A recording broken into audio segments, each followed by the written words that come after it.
On our most recent adventure to Walt Disney World, we had the opportunity to try staying at Pop Century without mousekeeping. It's a relatively new program at Walt Disney World, and it's not offered to every single person. It depends on how many people are in the room with you, how long you're staying, and several other factors. For our adventure, they did offer it to me to not have any mousekeeping throughout the entire adventure. They gave me a $40 Disney gift card. Something new I'm trying on this adventure, I've actually opted out of mousekeeping. They offered it to me. They gave me a $40 gift card instead, so I'll let you know if I like it at the end of the adventure. After I accepted, they sent me an electronic gift card which arrived in my email address 2 hours later, and then I was able to use the gift card anywhere I wanted around Walt Disney World, and in exchange, mousekeeping did not clean my room or change the sheets or bring me new towels at any time during our adventure. Now, I was told when I accepted this program that if I needed more towels or toiletries or other things during my stay that didn't include bed sheets or cleaning the room, I could just call mousekeeping. They'd be more than happy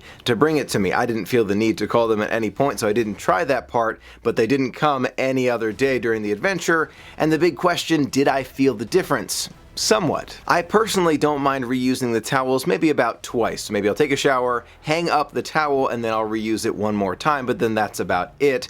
I had plenty of towels to use, but at the end of the adventure there were no more clean ones left. Now, being human beings, we all have a tendency to shed skin cells and sweat when it's hot outside, totally understandable, and when I'm at Walt Disney World, a little bit of personal information, but for the purposes of this video, I take 2 showers during the day. When I wake up in the morning, and then after a hot and sweaty day out in the parks, I take a shower before I go to sleep. Of course, it's a matter of personal preference, and whatever is best for you is great, but at the end of the adventure, I felt like the sheets were still perfectly clean, no big issue there, so was there a need for them to change the sheets every single day?